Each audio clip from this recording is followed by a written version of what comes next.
Sabe, ser cheio do Espírito Santo não é privilégio de alguns, é um direito de todos. Ser cheio do Espírito Santo é um direito de todos. Amém? Aproveita, mergulha no rio aí, irmão. Glória a Deus, que bom estar aqui. Aleluia. É bom demais servir a Cristo.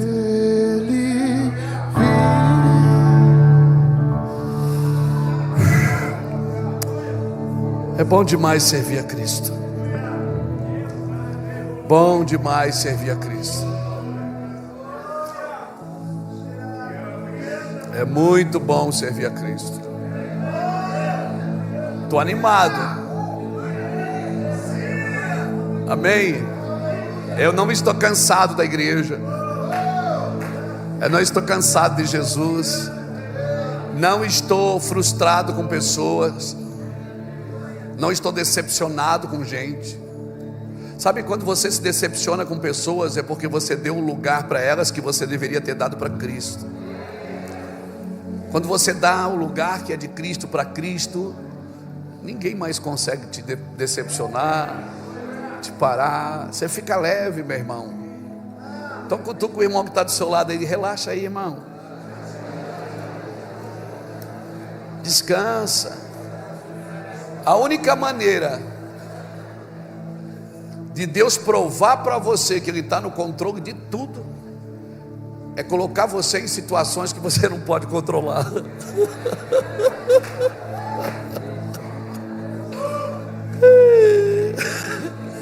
Então eu quero orar nessa noite para que Deus coloque você em situações, para que você saia do controle.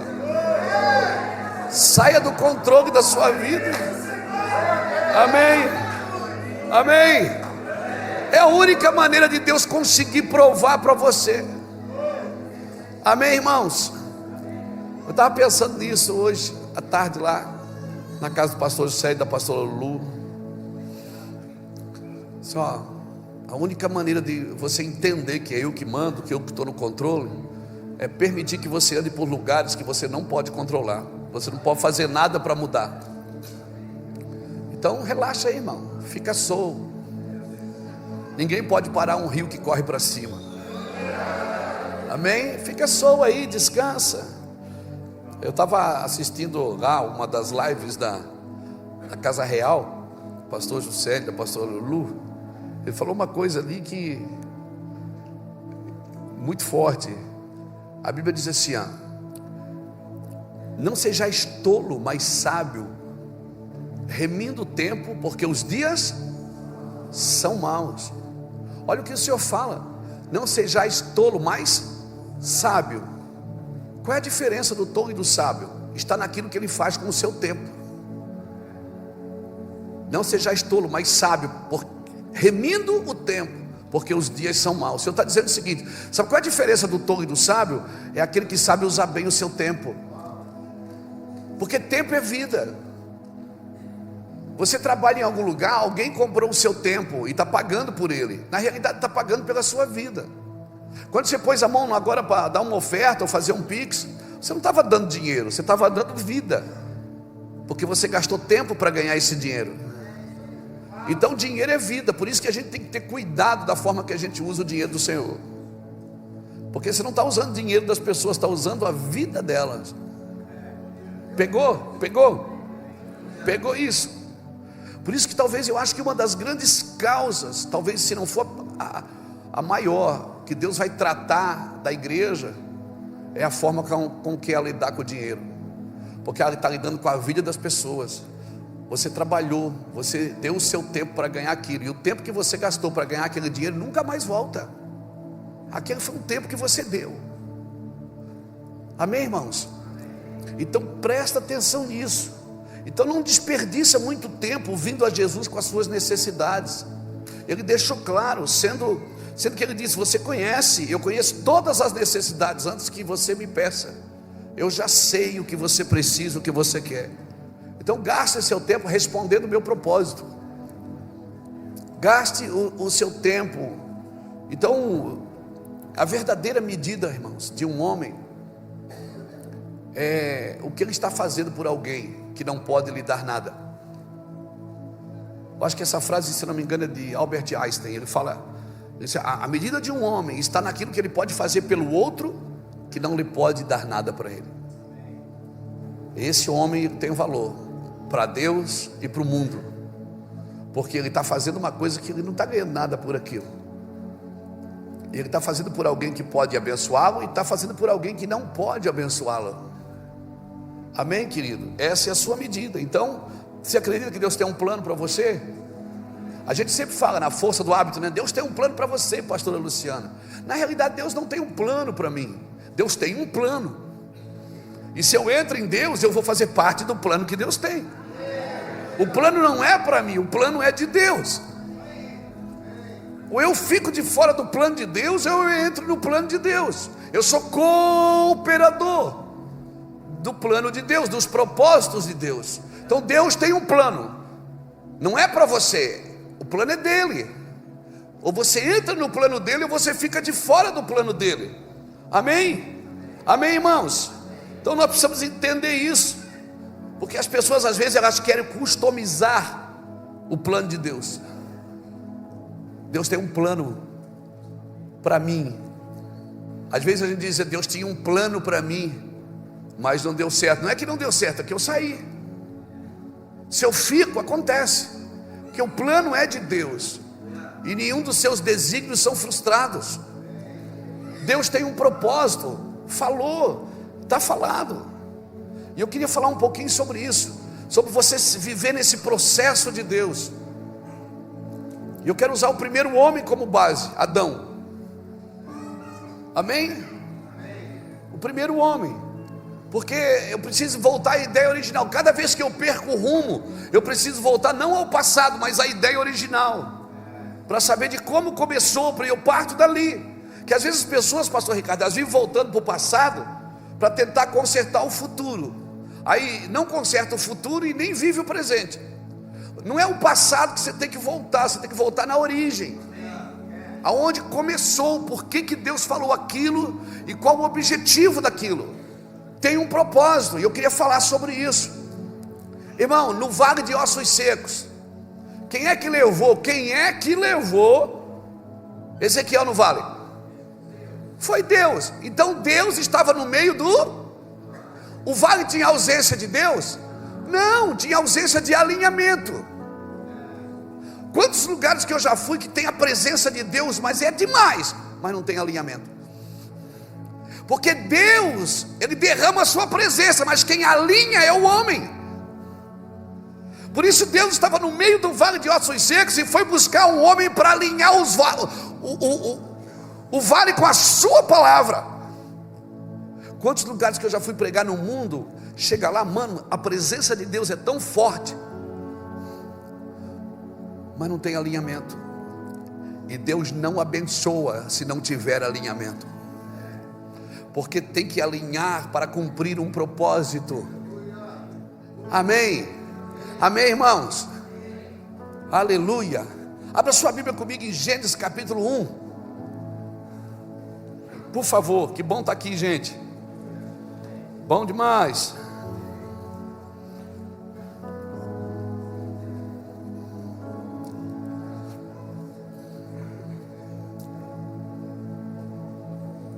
Gênesis 1, 26. Também disse Deus: façamos o homem à nossa imagem, conforme a nossa semelhança, tenha ele domínio sobre os peixes do mar, sobre as aves do céu, sobre os animais domésticos, sobre toda a terra e sobre todos os répteis que rastejam pela terra. Criou Deus, pois, o homem à sua imagem, a imagem de Deus o criou, homem e mulher os criou, e Deus os abençoou e disse: sede fecundos. Algumas traduções ele diz: frutificai, multiplicai, enchei a terra e sujeitai-a, dominai sobre os peixes do mar, sobre as aves do céu e sobre todos os animais que rastejam sobre a terra. Até aqui está bom. Irmão, eu estava lendo esse texto há uns dias atrás. Eu até falei um pouquinho disso lá na igreja. Obrigado, Jesus, por essa palavra. Porque eu fiquei pensando assim, cara, eu conheço tanta gente, você conhece também, gente que ora, gente que vai para o monte, gente que jejua. Rapaz, eu conheço gente que quando abre a boca, o negócio funciona, flui.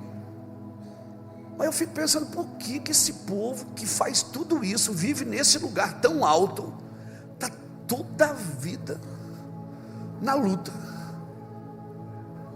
na dificuldade, para não falar na necessidade. Eu fico perguntando, Deus, não faz sentido.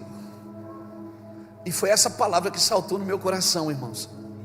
Deus diz, presta atenção no primeiro homem, volta para a ideia original.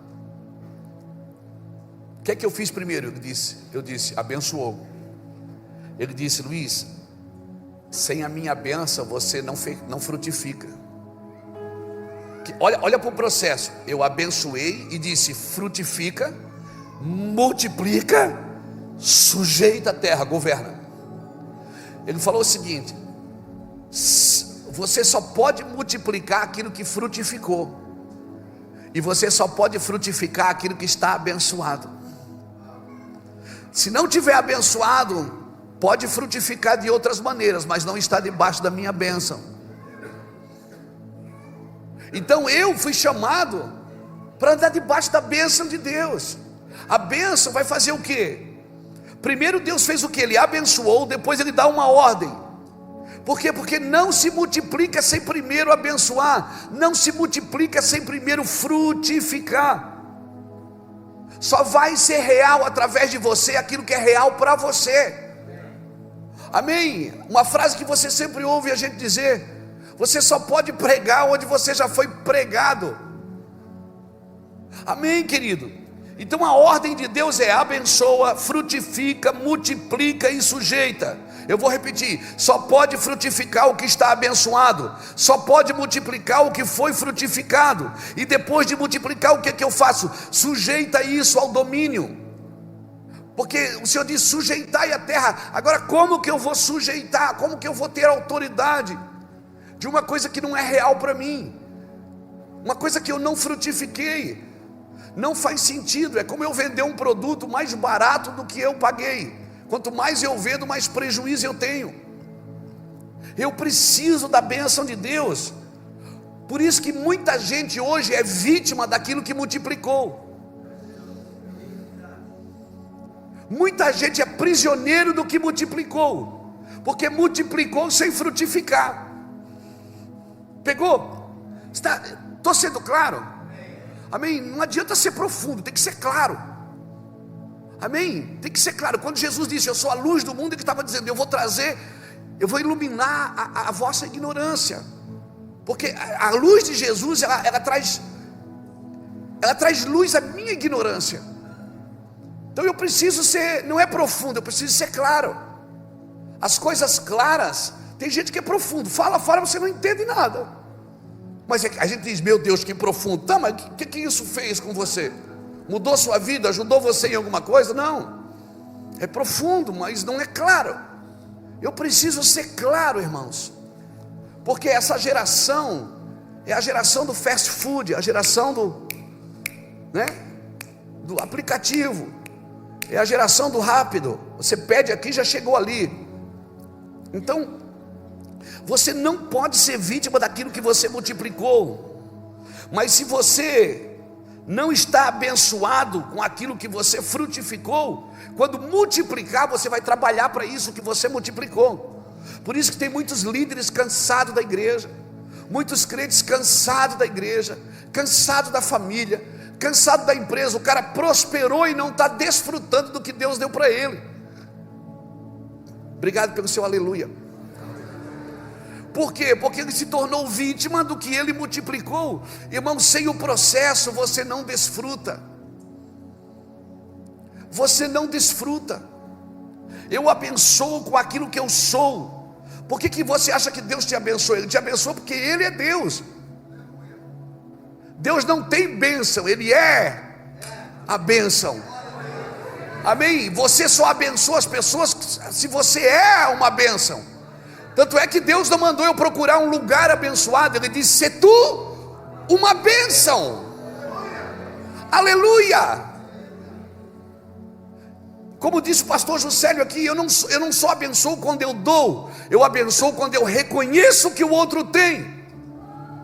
E se eu abençoo, eu vou querer frutificar. Eu quero ver aquilo frutificar. Irmãos, está gravando, né? Vou confessar um pecado. É um pecadinho. Eu vi às vezes, estava lá em Itajaí, eu ia nas conferências, eu via as pessoas pregar. Eu dizia assim: Roberto, puxa, eu queria ser usado por Deus assim. Puxa, como eu queria que Deus me usasse. Às vezes eu via as pessoas pregar, eu disse: Deus, eu prego muito melhor que isso aí.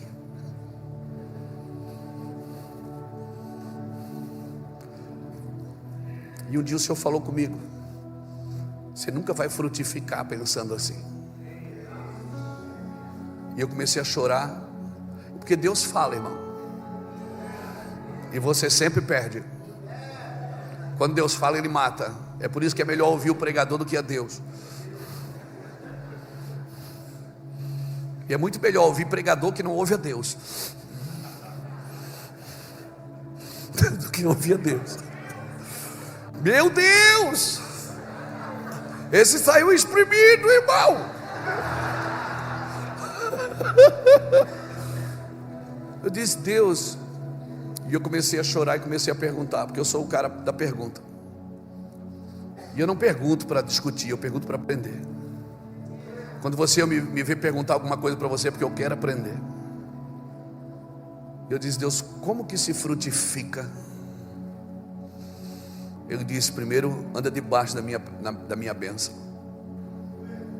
Anda comigo, anda na minha e ser, porque a minha presença cobre toda a sua imperfeição.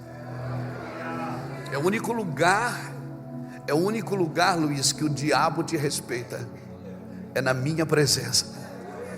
Porque quando ele olha para você, ele não vê você, ele vê o eu sou. Anda na minha presença e ser perfeito. O problema é que as pessoas querem frutificar sendo perfeito, Ricardo, sem andar na presença de Deus.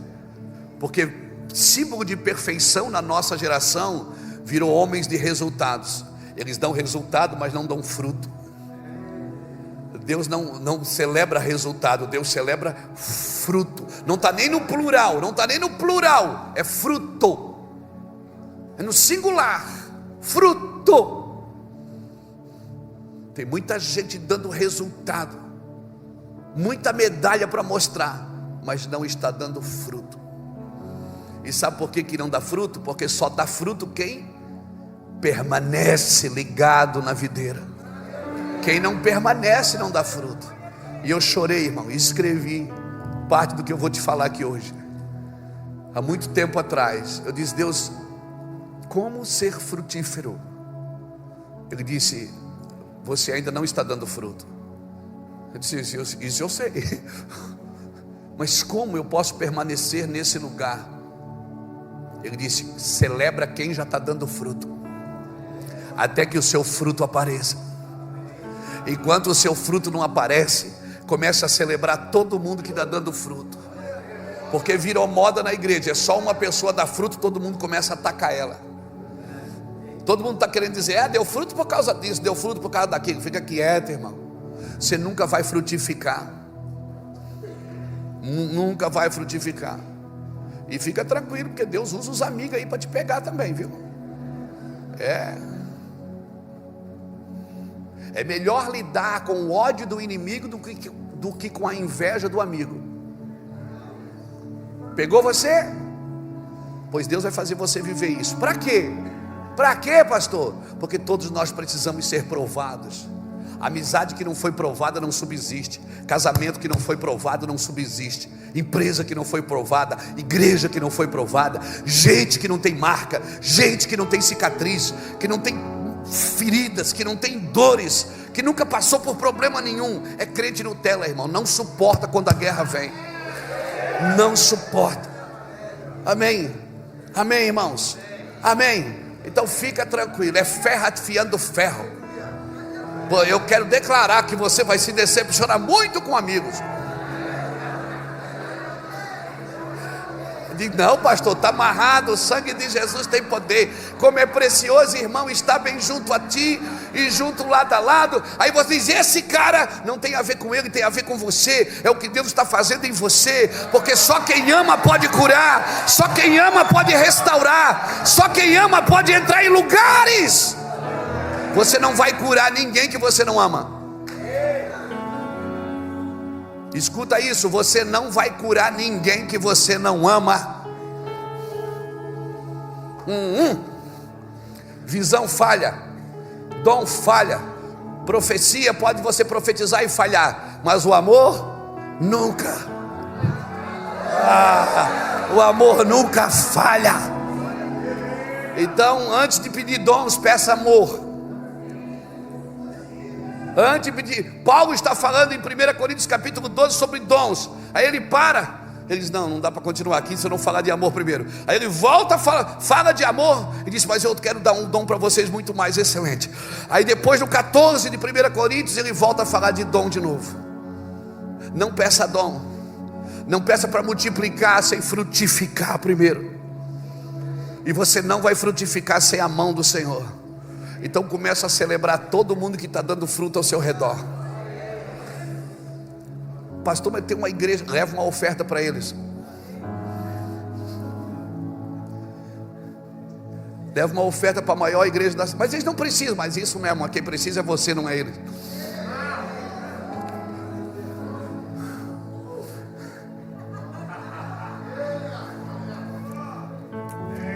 Olha para alguém que você gostaria. Eu queria viver aquilo ali, pastor. Cara, eu andei nesse Brasil atrás de avivamento. Eu corri atrás de incêndio. Você não faz ideia do que eu fiz. Mas eu ia lá como crítico. Eu ia ver e depois eu dizia, isso não é de Deus, aquilo não é de Deus. Até que o dia que o Senhor me repreendeu com essa palavra. Ele disse, eu te abençoei para você frutificar, para você multiplicar e para você sujeitar tudo na minha presença de novo. Tem muita coisa para a igreja do Brasil para esse tempo, muita coisa. Deus tem tantas coisas para fazer na igreja brasileira nesses tempos. Um crescimento sobrenatural, um avivamento sobrenatural. Algumas coisas já estão acontecendo, Misa. Algumas coisas nós já estamos vivendo, experimentando.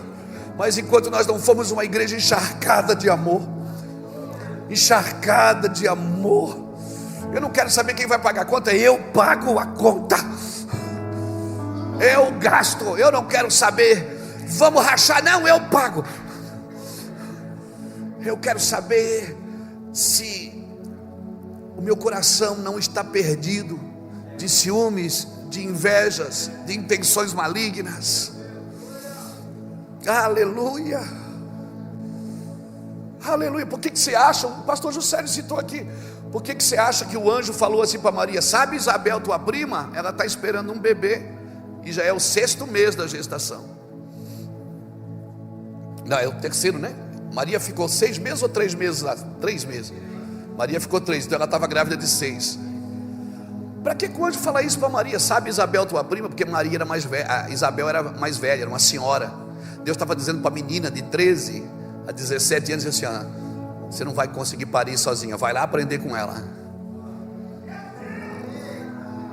Vai lá, o que você tem é maior do que o que ela tem, mas você vai lá e aprende com ela. E a Bíblia diz, Juscelio, que Maria ficou 3 meses na casa de Isabel. Para que o anjo fala? Para que o anjo diz, sabe Isabel, tua prima? Na hora, lê depois Lucas 2. Na hora Maria levantou, pegou as mochilinhas, pegou a bolsinha da van e foi. Ó, Luciano Hang, tá vendo a propaganda aí, né? Pegou as bolsinhas e foi para a casa de Isabel. Por que ela foi lá? Ela foi aprender a parir. Porque o que você pode carregar pode ser muito maior do que o que eu tenho.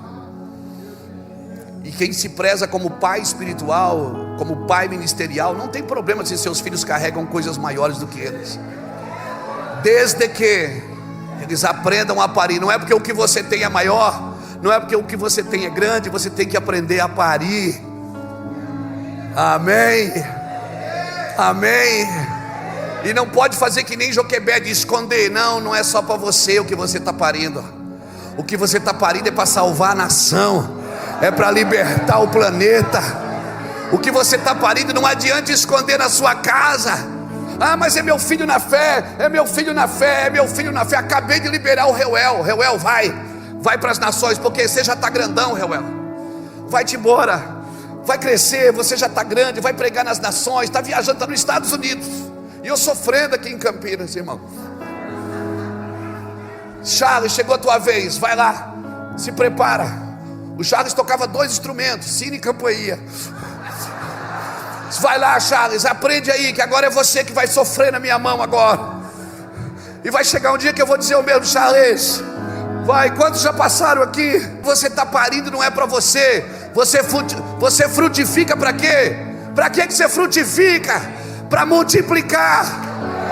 Não, mas agora eu estou grandão, agora eu cresci. O que é que você faz? Você pega tudo e sujeita de novo a Deus, e começa tudo de novo. Abençoa, frutifica, multiplica e sujeita. Volta lá, abençoa, frutifica, multiplica e sujeita. Volta lá.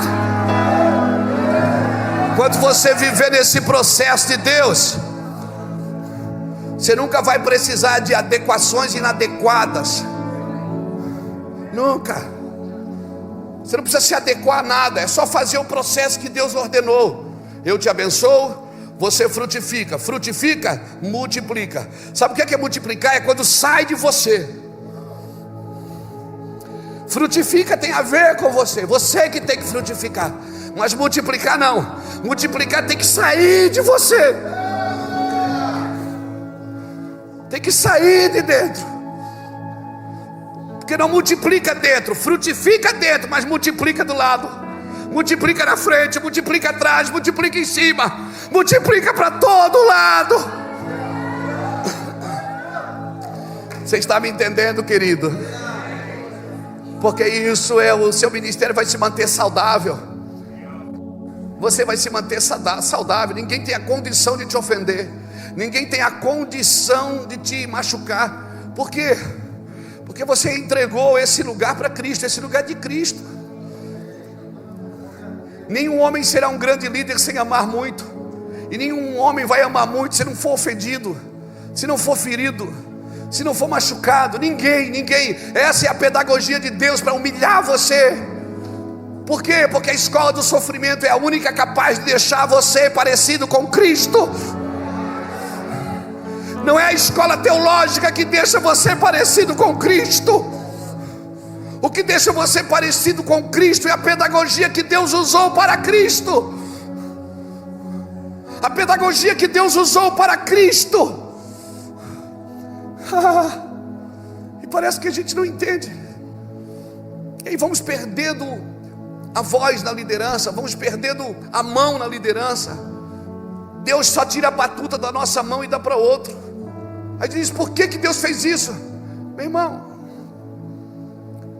quando Samuel chorava por Saul, Deus disse, você vai ficar chorando por Saul até quando? Eu vou tirar a batuta da mão dele e vou dar para Davi.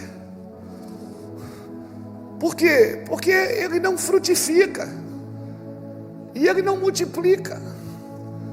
A gente acha que multiplicar tem a ver com células, tem a ver com pequenos grupos. Vamos multiplicar a igreja? Não adianta. Não multiplique sem frutificar primeiro, é desastroso. O líder tem que ser frutífero. Pastor, e quando ele frutificar demais? Deus sabe como fazer uma poda.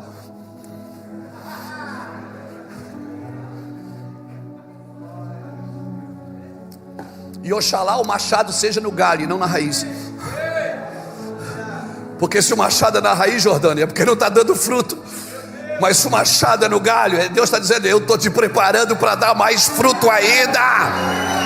Eu estou te preparando para dar mais fruto ainda. Deus não quer parar você, nem o diabo quer parar você. O diabo quer cansar você, porque o diabo não tem prazer em nenhum que você pare de servir a Deus.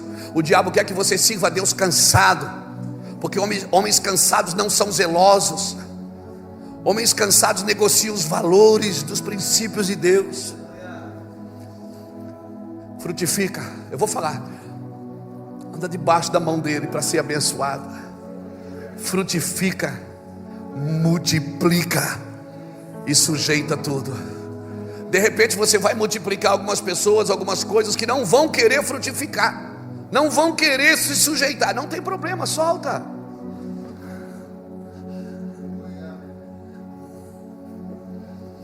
Não vão, todos não vão ficar com você. Deus abençoa aquilo que Ele é, irmão. Deus abençoa com tudo que Ele é. Cutuca alguém que está do seu lado e diga: não ande na crise da bênção. A maioria dos crentes, eles não tem crise de identidade, tem crise de bênção. Eles sabem quem são, mas não conseguem ver o outro mais abençoado do que ele.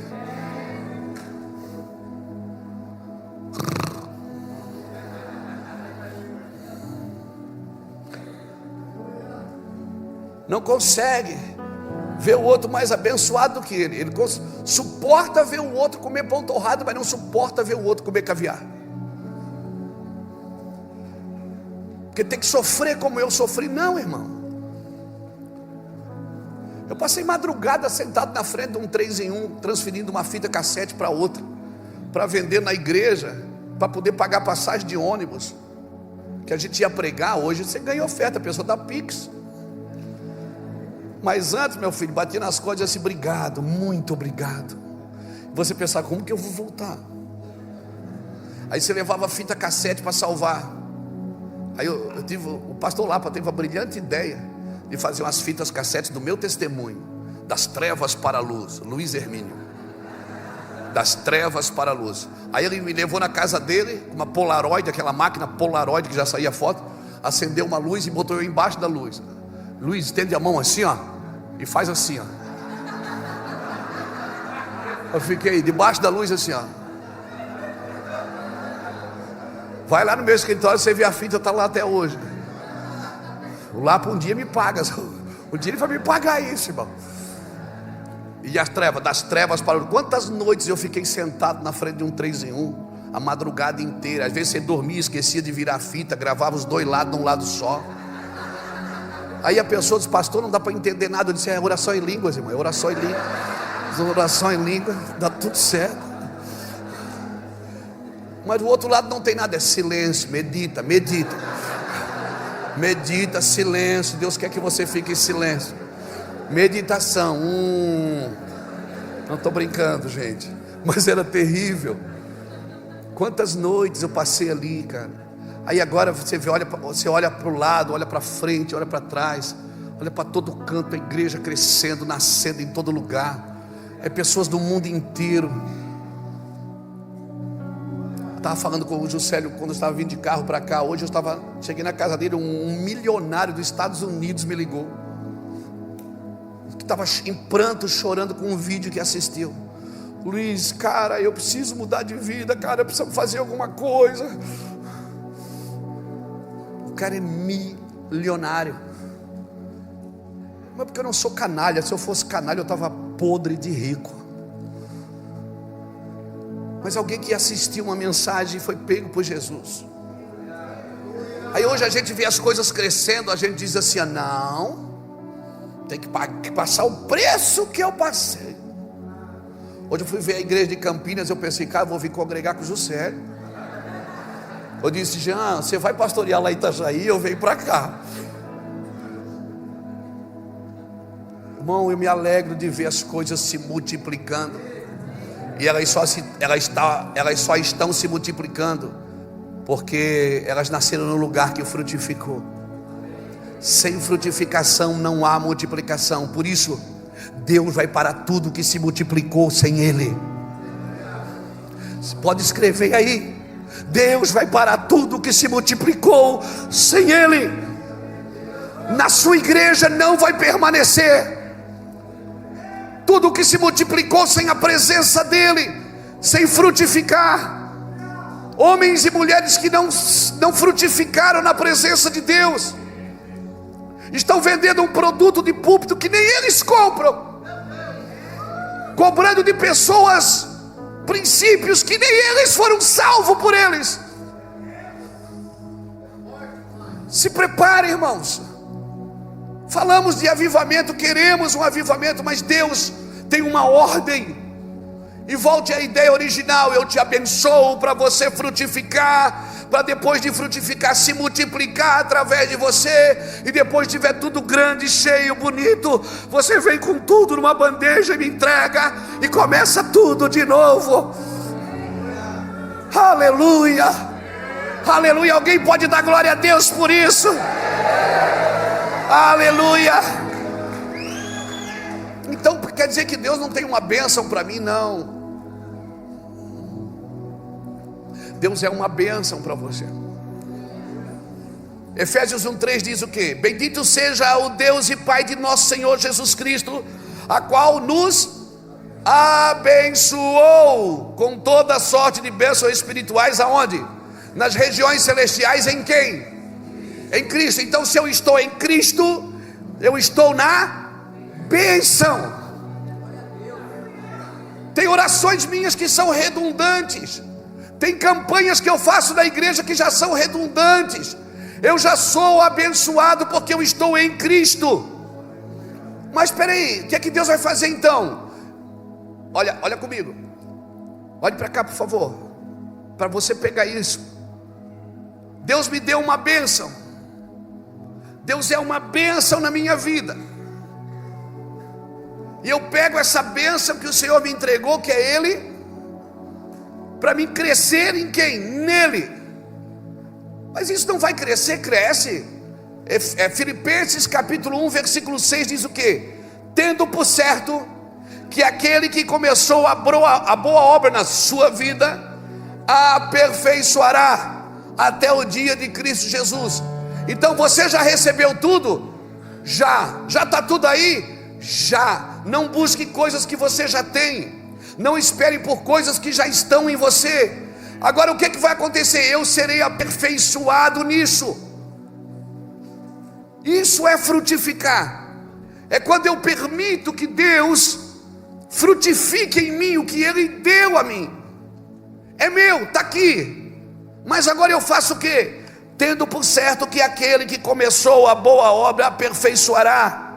Irmãos, o céu responde quem? O céu responde homens que estão alinhados com Deus. Um homem alinhado com Deus, ele tem o céu a seu favor. Um homem que está desalinhado com Deus, ele está desnorteado por causa da bênção de Deus.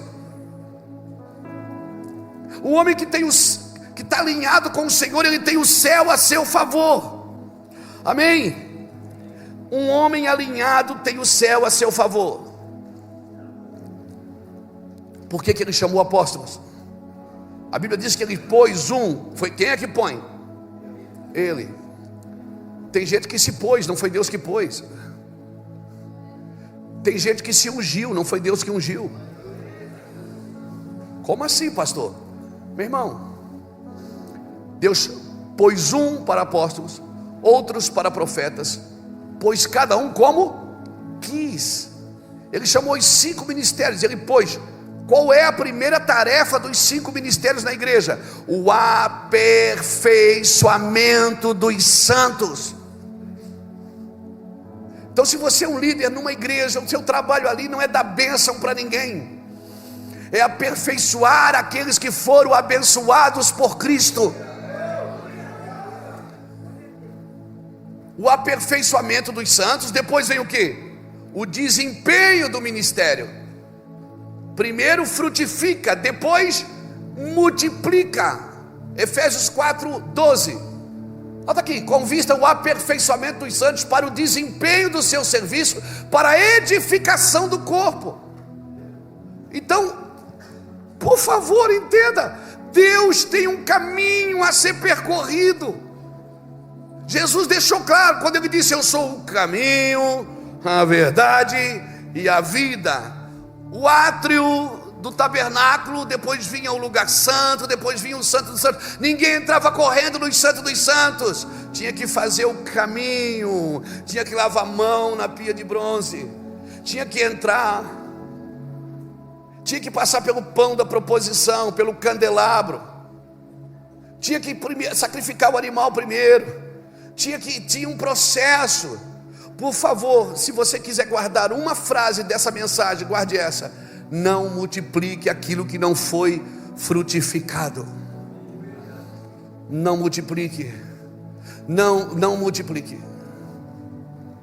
Eu me lembro quando eu comecei o Mevan, lá em Itajaí. Aí alguém dizia assim: pastor, vamos abrir uma igreja ali que o povo está pedindo. Eu abri 4 igrejas em 2 meses. No 3º mês eu fechei 5. Por quê? Porque o povo estava pedindo. Igreja não abre, o que abre é açougue, padaria. Igreja nasce.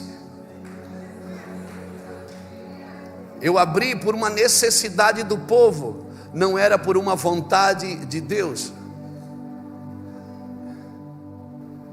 Então eu dei um resultado. Quem viu o meu van os 5 primeiros meses pensou: rapaz, esse povo vai explodir na terra. E a gente quase explodiu mesmo. Por quê? Porque eu queria crescer. Porque eu fui ensinado a crescer. E alguém me profetizava e dizia: você tem que crescer, tem que crescer, o ministério tem que crescer. Não, o ministério tem que frutificar. Você tem que dar fruto, e o vosso fruto permaneça. Você tem que frutificar. Vai ter um dia que você não vai ter mais força, viu, homem ou mulher, de subir no altar. Vai ter um dia que talvez você não vai ter mais gás, energia para pegar um avião para ir para outra nação pregar. Mas, cara, tomara que esteja muita gente ao seu lado, com vontade de te ouvir, com vontade de sentar para lhe ouvir, porque você não para de frutificar nunca. Se você permanece na videira, se tem 2 coisas, se você permanece na videira, tem 2 coisas que nunca vai parar de acontecer na sua vida: você dá fruto e ser podado, você dá fruto e ser podado, você dá fruto e ser podado, você dá fruto e ser podado. Pegou? Então vai ter o tempo de dar fruto, vai ter o tempo de ser podado. Aí você vai olhar para o redor, está todo mundo dando fruto e você sendo podado. Aí você diz: por que Deus ama mais esse povo do que a gente? Não, é porque é o tempo da tua poda. É o tempo, e não adianta fazer enxerto não para dar fruta diferente. Você tem que frutificar naquilo que Deus te chamou para frutificar. O aperfeiçoamento. Agora, essa palavra aperfeiçoamento, ela vem da palavra catartismos, que significa alinhamento. É como se alguém tivesse aqui sinalizando. Sabe quando você vai estacionar o carro, não tem alguém com a mão sinalizando? Aperfeiçoamento é isso. Aperfeiçoamento, você precisa de alguém. Mas eu tenho Deus. Lembra que eu falei do vale? Deus estava no meio do vale, mas ele levou Ezequiel para alinhar os ossos. E existe um processo. Primeiro Ezequiel alinhou os ossos, depois os nervos, depois a carne, depois a pele e depois o espírito. Sem um alinhamento não vira um grande exército. Primeiro ele profetizou aos ossos, houve um grande barulho. Depois ele profetizou aos nervos, depois a carne, depois a pele e depois ao espírito. Se Deus estava no meio do vale, por que Deus não alinhou o vale? Porque esse trabalho era de um homem. Se Deus fala com Moisés face a face, por que Deus não deu conselho para Moisés separar 70 homens para ajudar ele? Porque esse trabalho de alinhamento é de outro homem. Não é bom que você esteja só. Quem se isola busca sua própria ruína, insurge-se contra a verdadeira sabedoria.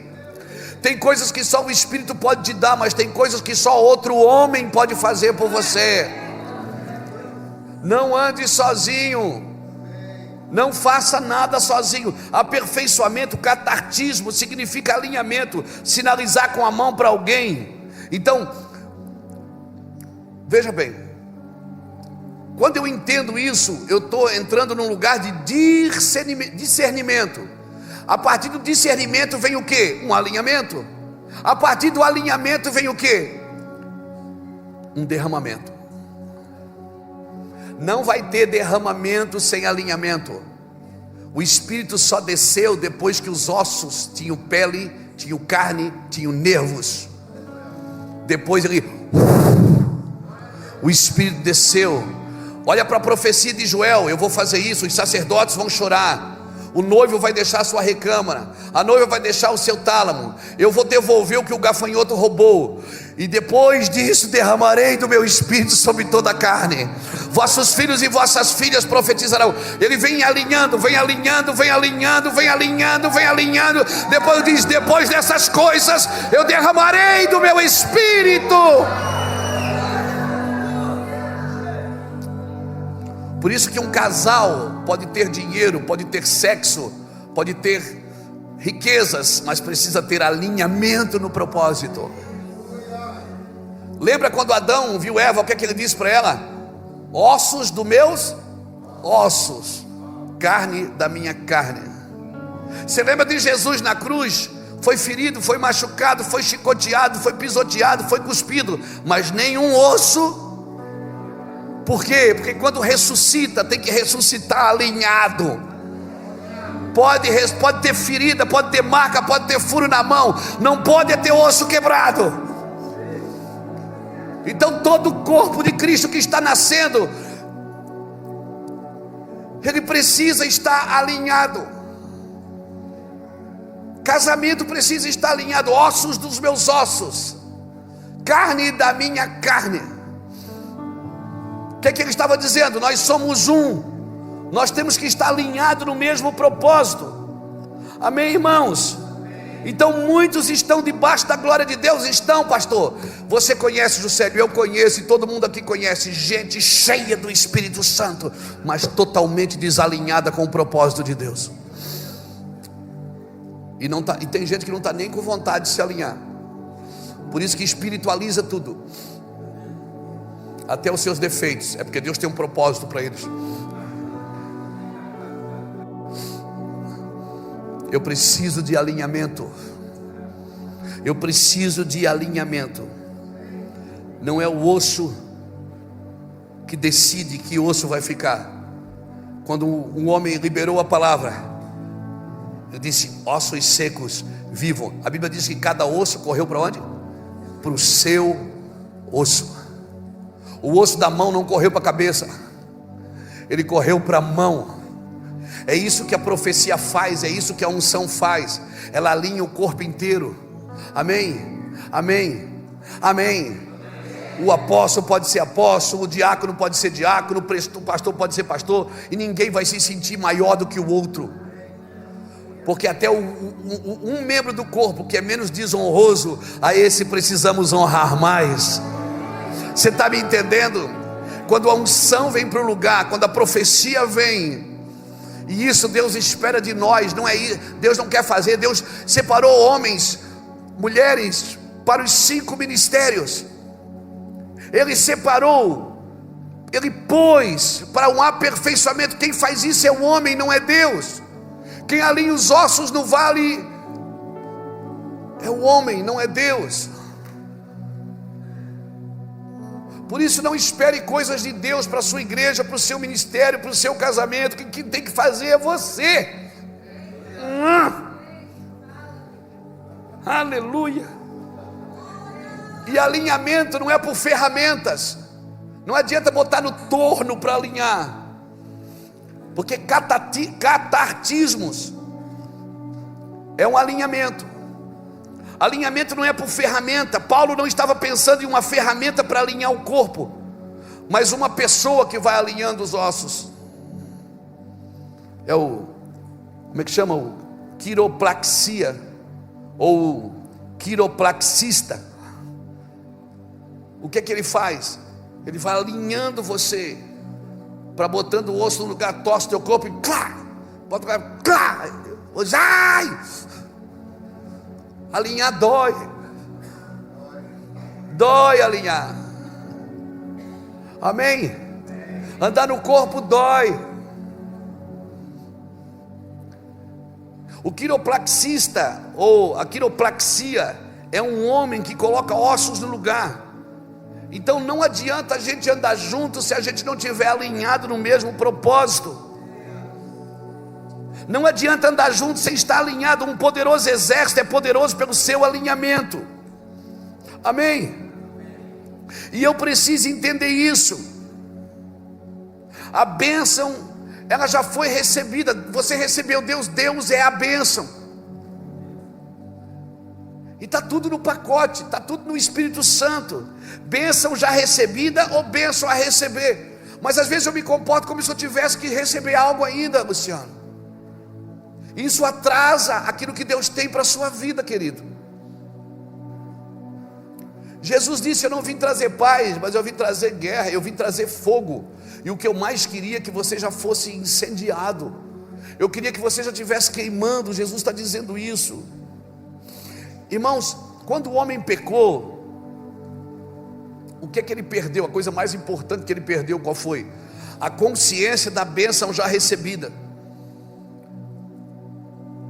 Porque quando Deus colocou Adão no jardim, o jardim já estava lá, estava tudo pronto, só faltava o homem para cultivar. O que é cultivar? Ele colhia, comia o fruto e replantava a semente.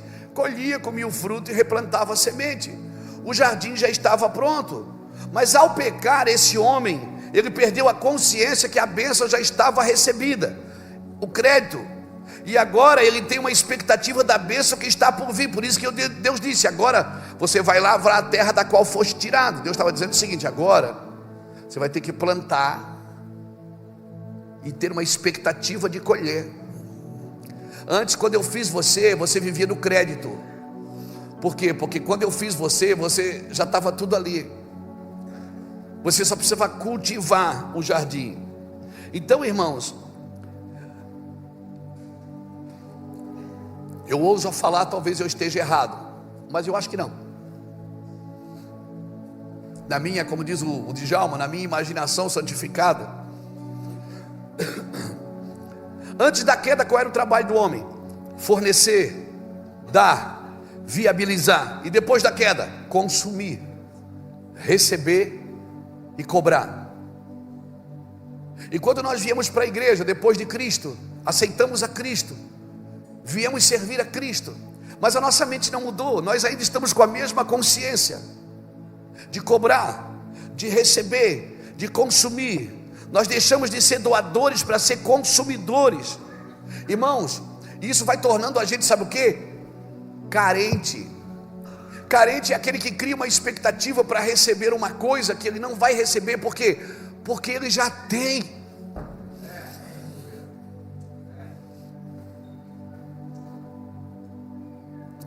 Já é dele.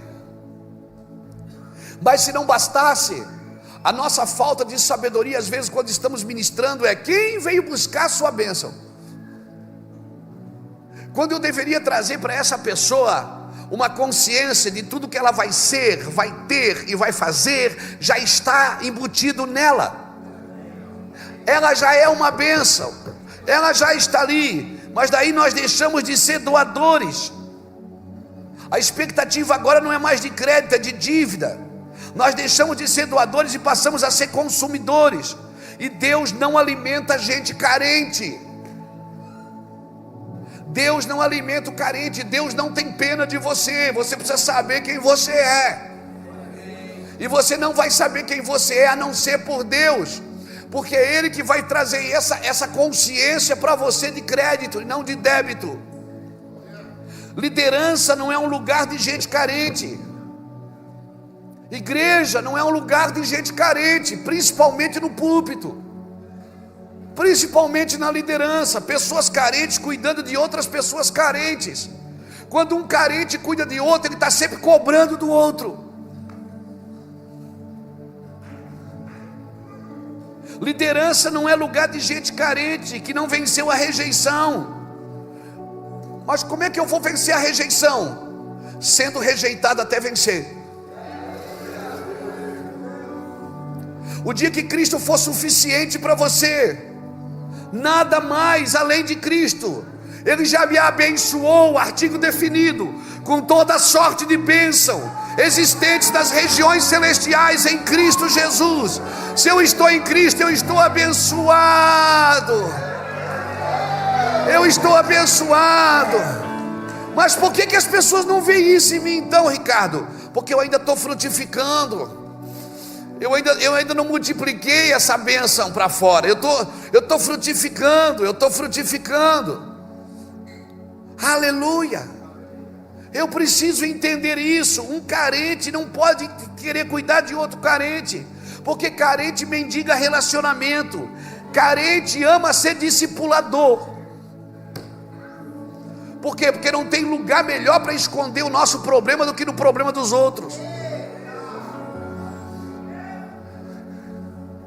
E eu oro por uma liderança sadia, cheia do Espírito Santo, uma liderança que é abençoada, que vai frutificar, que vai multiplicar. Oh meu Deus! E por maior que seja a sua igreja, seu ministério, por maior que seja a sua herança, vai estar tudo sujeito ao senhorio de Cristo Jesus. Aleluia!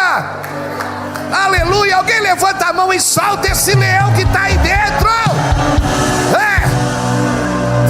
Aleluia! Glória a Jesus! Isso é libertador. Foi para a liberdade que Cristo me libertou. Pessoas que já foram libertas, mas ainda não são livres. Foi para a liberdade que Cristo me libertou. Ele não me libertou para viver preso na carência. Ele não me libertou para me viver preso na necessidade. Deus não supre carente. Carente Deus cura.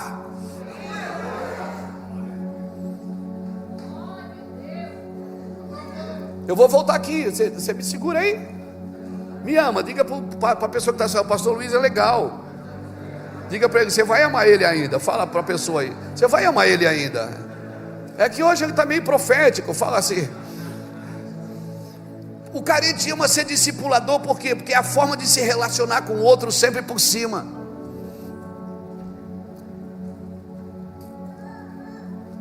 Olha aqui para mim. Se você é realmente um discipulador, espere, as pessoas vão te procurar. Elas vão dizer: me ajude, senta aqui comigo, me ensina. Você não sai por aí dizendo: quer que eu te discipule? Quer que eu te discipule? Beija aqui no meu anel, me dá o dízimo que eu te discipulo. Não, você não precisa se oferecer para ninguém.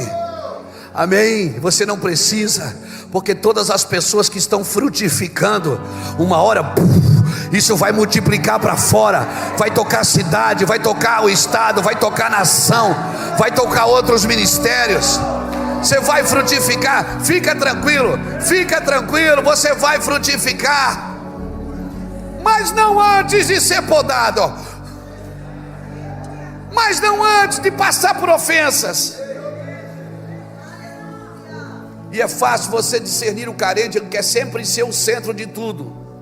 Carente mendiga relacionamento. Carente tem que ser o centro de tudo. Carente versus dons. Por isso que o dom na mão de uma pessoa que está na carência, ele é desastroso e perigoso, porque o dom é usado para servir em causa própria, não na causa do reino. Um carente usa os dons que Deus deu na sua própria causa, e não na causa do corpo. E se você não entender isso, a Bíblia diz que o Espírito do Senhor está sobre mim, pois Ele me ungiu para... Não tem a ver comigo. Mas se eu sou carente, eu vou usar as pessoas para mim e não para o corpo. Mas pastor, mas eu ajudo todo mundo. Deixa eu te falar, às vezes o carente ajuda para poder cobrar depois. Porque se você não é carente, você ajuda todo mundo e não cobra nada. Porque você não fez para a pessoa, você fez para Jesus. E Jesus vai te recompensar, pode ficar tranquilo. Nós declaramos uma liderança sadia, abençoada, frutífera, que vai se multiplicar em grandes números sobre toda a terra. Amém, amém, amém. A palavra-chave de uma pessoa carente é débito. Você me deve. A ninguém deveis nada a não ser o amor, irmãos. Um carente ama ser líder, porque ele acha na liderança uma forma de esconder a sua carência. É como tentar esconder uma lepra. E Jesus falou sobre o quê? Que a nossa justiça, Paulo falou também sobre isso, que a nossa justiça é como trapo de imundícia. Você sabe o que é um trapo de imundícia? Era aquilo que o leproso usava para esconder a lepra. Só que quando fedia um pouquinho, ele jogava um pouquinho de perfume. Mas chegava uma hora que aquela lepra, aquele pano se misturava com a carne, então ele tinha que tirar aquele pano, e aquele pano estava podre. E Jesus está dizendo o seguinte: esse trapo, a justiça própria, ela tenta esconder a própria dor, ela tenta esconder a própria enfermidade. Não, irmãos, não. Você pode usar a justiça da cruz. Eu e você não temos que ficar lambendo feridas. Imagina quando dois carentes se casam, é um lambendo ferida do outro. Parece que é uma dívida, um deve para o outro alguma coisa. Não, irmão, Deus não te deve nada, você não deve nada para o seu cônjuge. Não. Nós precisamos de líderes, homens e mulheres, debaixo da graça de Deus. Amém. Cutuca alguém que está do seu lado e diz assim: Deus não supre a carência. Carência Deus cura. Aleluia. Não adianta tampar a lepra, o tempo revela ela, o cheiro revela ela. Para tudo, irmão, e vai tratar da doença emocional. Doença emocional só se cura se deixar tocar. E Deus me abençoou, frutificou. Por que eu tenho que ser curado da carência? Porque eu estou frutificando. E se eu não for curado, que fruto vai nascer de mim? Eu vou dar fruto segundo a minha espécie. E se eu sou doente, liderando uma igreja, liderando uma empresa, liderando uma família, é esse tipo de pessoas que eu vou gerar na minha liderança, na minha igreja, na minha comunidade. Pessoas carentes como eu. Oh, aleluia. Está forte, irmão. Não pense que eu estou pregando uma coisa para você. Essa palavra me curou. Depois você lê Destronando as Raízes da Carência. Essa palavra me curou porque eu era um cara totalmente medroso, intimidado, criado sem pai, medo de não dar certo, medo de fazer errado. Quantas coisas eu deixei de fazer porque eu tinha medo de dar errado. Travava, intimidado. Quantas vezes eu virei a volta no carro porque eu tinha medo de ir. Medo. E parece que se não bastasse, tinha um bando de gente ao meu redor dizendo que eu não servia. Mas um dia eu encontrei Jesus. Não pense que eu estou pregando para você porque eu estou de olho aqui em alguém carente. Não, eu estou falando aquilo que me curou. Porque o que frutificou na minha vida vai se multiplicar na sua, em nome do Senhor Jesus Cristo. Aleluia. Carência é uma doença. Carência é uma doença. E Deus, para te manter vivo, vai cortar qualquer coisa que está tentando te matar. Deus não tem dó de você. Se Deus precisar, Ele vai amputar isso. Se livra do trono da carência.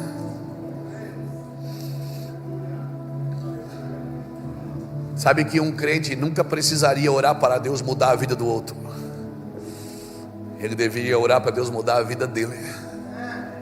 Porque a forma de vida dele vai mudar a vida de quem estiver perto. Você não precisa chegar num lugar para começar a viver. Você já está vivendo.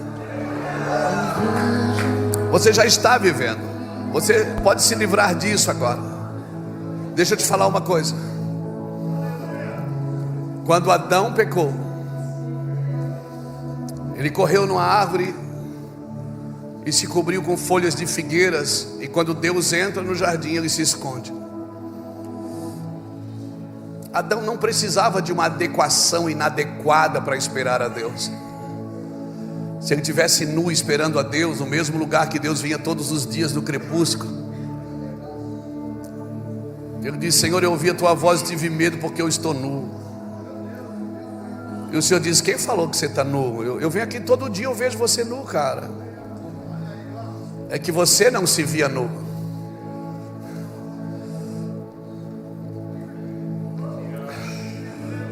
Mas agora você está se vendo nu. Posso falar uma coisa? Não crie adequações inadequadas para esperar a Deus.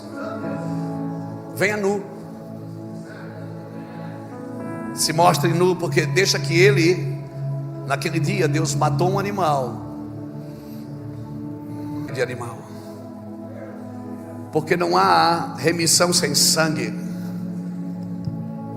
De novo, a remissão, hoje a remissão é na cruz, não há remissão sem sangue. Então não adianta a gente procurar Jesus com adequações. Nós temos, se estamos inadequados, vamos ficar inadequados. Mas você não tem que criar nada para tampar a carência, tampar a ferida, para mostrar para os outros que eu sou abençoado. Não, faça o caminho, faça o dever de casa. Ande debaixo da minha mão, eu vou te abençoar. Você vai frutificar. Depois que você frutificar, através de você, você vai se multiplicar nos outros. E depois de você estar grandão, grandão, grandão, você devolve tudo e continua tudo de novo. Não se cubra com folhas de figueira. Eu acredito, na minha limitação, que talvez seja por isso que Jesus secou a figueira. Porque o primeiro Adão foi na figueira através de folhas. O segundo não queria folhas, ele queria fruto. Por isso que ele se zangou, porque ela não tinha que dar fruto. Tinha? Não, a Bíblia diz que não era tempo de figo. Então ela não tinha nenhuma obrigação de dar figo. Mas como ela tinha folhas, ela apontava que tinha figo. Não tem problema se você não está dando fruto ainda, mas não mostra uma coisa que você não tem. Deixa as pessoas perceberem: não, ele não tem ainda, mas celebre com quem já tem. Porque o teu fruto vai nascer. E quando nascer, quem te desprezou, quem não entendeu o que você carregava, como diz o mestre Zagalo, vai ter que te engolir. Você está me entendendo? Hoje eu preguei essa palavra para você, porque essa palavra foi a palavra que curou a minha vida. Porque muitas vezes nosso coração está alinhado com Deus, mas a nossa mente não. Nós não temos a consciência de crédito. E quase todas as pessoas que entraram em situações complicadas é porque em algum lugar elas ignoraram algum princípio no caminho. E você não pode ignorar o princípio do processo. Bênção, frutifica, multiplica e sujeita. Essa é a ideia original de Deus para todo homem. Não foi para Adão, foi a ideia original para todo homem. Então não tem fruto, tudo bem, não tem problema. Se não é o tempo do fruto, você não precisa dar fruto. Mas por favor, não mostre folha. Não apresenta uma coisa que você não tem. Não tem problema. Deus não vai te rejeitar por isso. E se as pessoas te rejeitam, elas não sabem ainda quem você é e aonde você vai chegar. Amém? Amém? Então, por favor, não se adeque. Se mostra nu. E hoje é um bom dia para se mostrar nu. Eu quero orar por você, com a palavra que me curou há anos atrás, que me tirou de um trono de carência, de um altar de carência. Não tenha medo, não tenha vergonha. Seus irmãos estão aqui, eles vão te abraçar. E se em algum lugar você se sente rejeitado, se sente carente,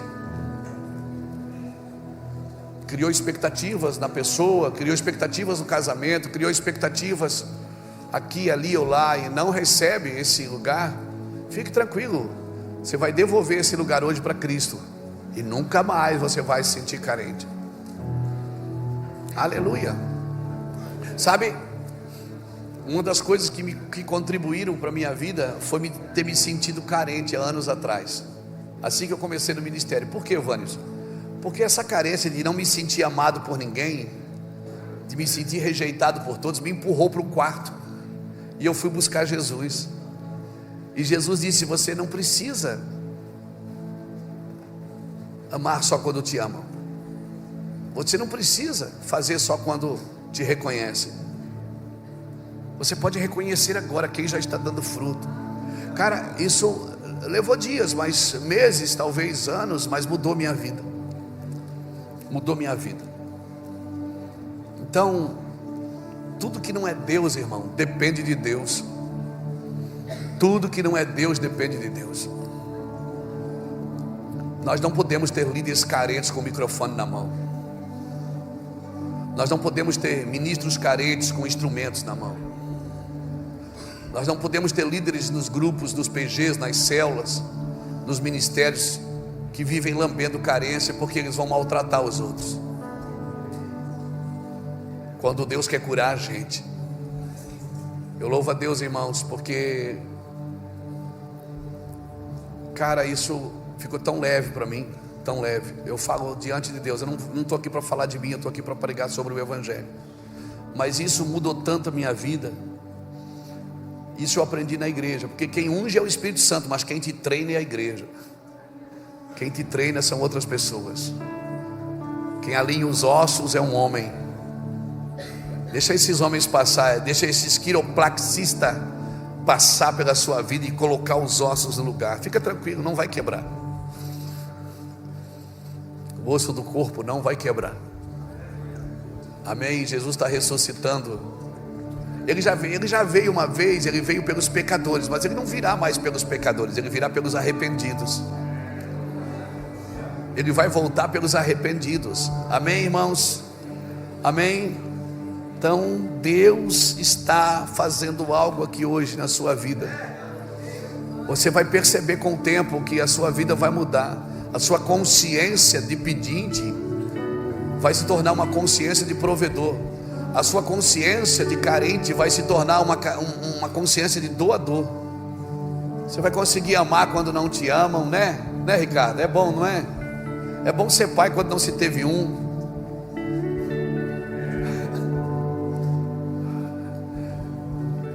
Essa semana meu pai foi lá em casa. Meu pai tem 77 anos, 78 anos.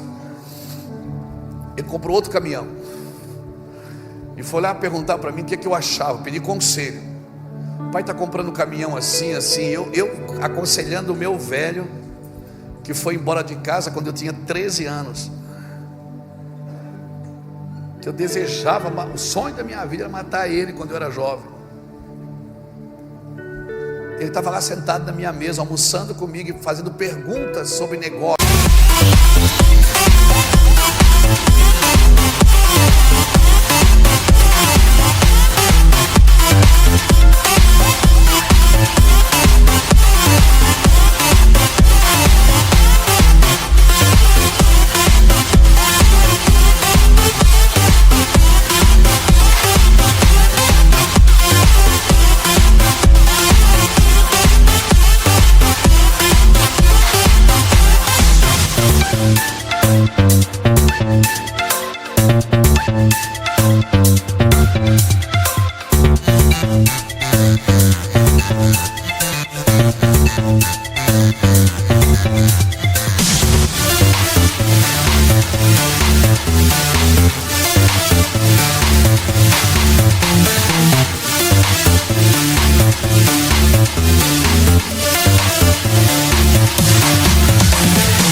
O que tu acha, Luiz? É um bom negócio, não é?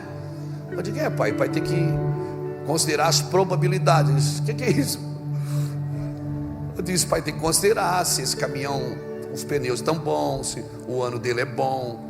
O pai vai carregar o que nesse caminhão? Não, porque eu tenho outro, mas daí esse... Quando meu pai foi embora, eu fui para o quarto chorar. Eu dizia: obrigado, Jesus, porque hoje eu posso sentar com meu pai e amá-lo e conduzi-lo para a eternidade. Porque a profecia diz que se os pais não convertem o coração dos filhos, os filhos converterão o coração dos pais. Eu talvez teria todas as receitas para ficar chorando a carência por paternidade, por reconhecimento. Cara, pensa num cara que não estou nem aí para isso. Diante de Deus, diante de Deus, se livre de todo o trono da carência hoje, irmão, por favor. Fala com Jesus e mostra para Ele. Feche seus olhos, nós vamos orar. Mostra para Ele: Senhor, eu não quero ser esse homem.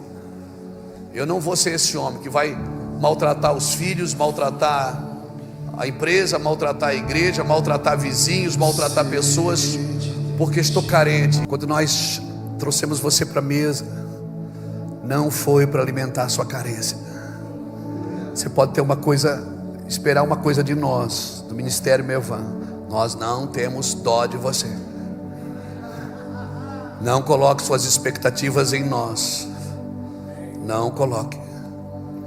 Nem em mim, nem em Juscelio, nem em Iraci, nem em Luciana, nem em Jean, em todos os pastores da mesa. Não coloque os pastores das regiões de Uberlândia, do Rio de Janeiro, de Minas. Não coloque. Não coloque, porque às vezes eu tenho dificuldade, as pessoas vêm caminhar com a gente, elas esperam que a gente supra a expectativa que elas tinham em nós. Nosso trabalho, querido, é levantar seus braços. Levantar seus braços. Não é te tratar como criança, não é te tratar como alguém dependente, que depende do Luiz Hermínio, que depende do Juscelio, que depende. Não. Nós acreditamos no que você carrega. Talvez a gente não está vendo ainda como o Juscelio começou essa palavra hoje aqui. Talvez você olha para Maria, não tem barriga, não tem nada. Você é menina, menina pura. Você já teve com homem, Maria? Não. Como é que está grávida? Porque o que você está gerando não vem de estar com homem.